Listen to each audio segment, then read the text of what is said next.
Olá, tudo bem? Hoje eu tô aqui para dar 5 dicas para os relacionamentos prósperos nas nossas vidas. Essas dicas começam da seguinte forma: elas estão baseadas nas ordens de ajuda de Bert Helling. Quando ele estudou as leis do pertencimento, as leis do equilíbrio emocional e as leis da hierarquia, ele trouxe essas ordens de ajuda. E aí existe um estudo onde nós podemos trazer 5 dicas para os relacionamentos familiares, relacionamentos com clientes, relacionamentos em todos os lugares onde nós pertencemos ao sistema, que a gente possa estar interferindo de uma forma sempre agradável e harmônica. 5 dicas então, vamos para a primeira? A primeira é dar apenas aquilo que se tem e somente esperar o que se necessita. Essa dica é muito importante, porque muitas vezes a gente dá muito mais do que tem e espera muito mais do que a pessoa pode nos dar.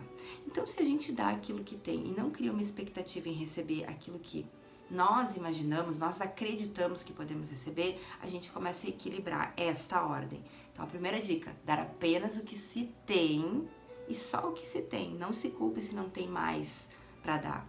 E somente esperar o que se necessita. Então, é analisar e avaliar se verdadeiramente eu estou equilibrando essa ordem na minha vida. Segunda dica: nos submetermos às circunstâncias e somente interferir e apoiar à medida que elas permitirem.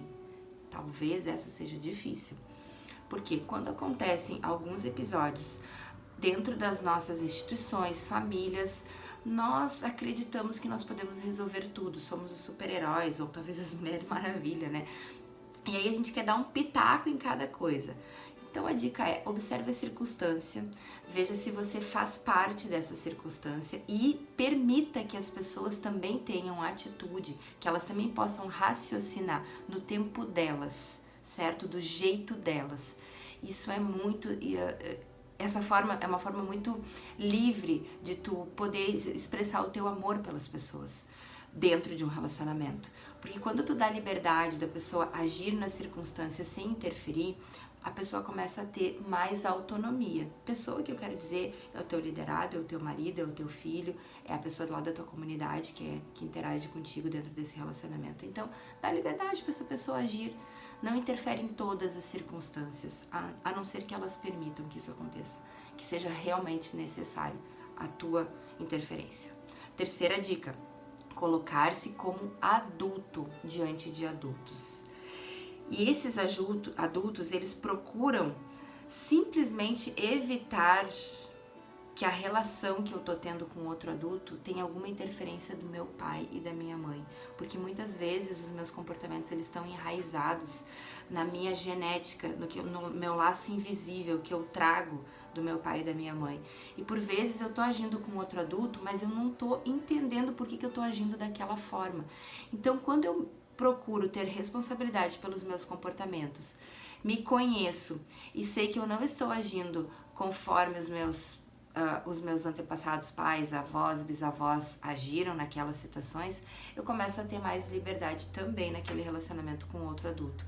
Um exemplo claro disso é se eu tenho um cliente que talvez não esteja muito satisfeito com aquilo que eu proporcionei para ele, e o meu pai e a minha mãe tinham comportamentos agressivos com pessoas que davam feedback negativo em relação ao trabalho deles, e eu vi isso acontecer na minha infância, na minha adolescência, pode ser que talvez eu tenha esse tipo de comportamento com adultos também.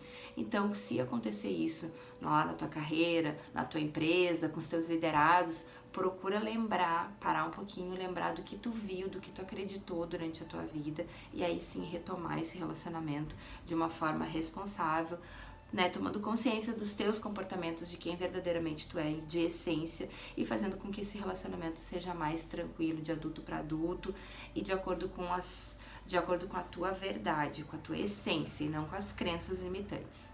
A quarta dica: a empatia do ajudante deve ser sempre focada muito mais no sistema como um todo do que exclusivamente no teu cliente ou no teu familiar.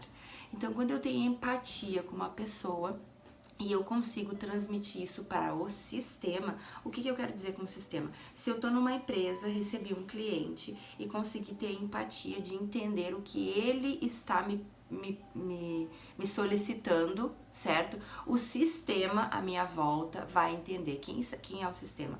São os meus liderados, são as pessoas, são os meus outros clientes, os meus clientes que eu estou prospectando e aqueles que já tem na minha lista de prospecção. Porque quando eu começo a conectar essa empatia, praticamente eu estou entregando para o universo que eu sou uma pessoa que consigo conectar a dor do outro, que consigo conectar a alegria do outro, que consigo compreender o que ele precisa e não o que eu quero que ele precise. E isso é uma dica poderosa. Quando eu compreendo o que eu estou entregando no meu trabalho, na minha vida, é o que o outro precisa e não o que eu quero, as coisas começam a modificar. A gente começa a ter mais resultados prósperos nos nossos relacionamentos. As pessoas vão te procurar porque elas sabem que tu tem o que ela precisa e não aquilo que tu gostaria de entregar. Faz sentido isso, gente? Vamos refletir sobre isso, porque é uma pergunta interessante dentro dos nossos negócios. E a quinta dica é o amor de cada ser humano sem julgamento.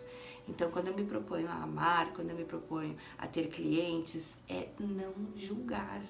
A necessidade do ser humano, a verdade do ser humano, ela é diferente da minha, certo? Então, quando eu me proponho a ser uma pessoa que vou me relacionar nos meios onde eu vivo sem julgamento, eu deixo de ser julgada também, certo? Pela minha forma de agir. Eu posso ser autêntica, eu posso ter vulnerabilidades, eu posso ser quem eu sou de essência e posso admitir que as minhas crenças limitantes também não me permitiram alcançar resultados por alguns momentos, mas a partir do momento que eu começo a analisar um todo e ter consciência de que os relacionamentos, eles são fundamentais para a nossa vida e para os nossos negócios, eu começo a ter uma outra visão da minha empresa, da minha profissão, eu começo a ter uma visão diferente da minha família, eu dou mais liberdade para as pessoas agirem e aí eu tenho resultados prósperos na minha vida.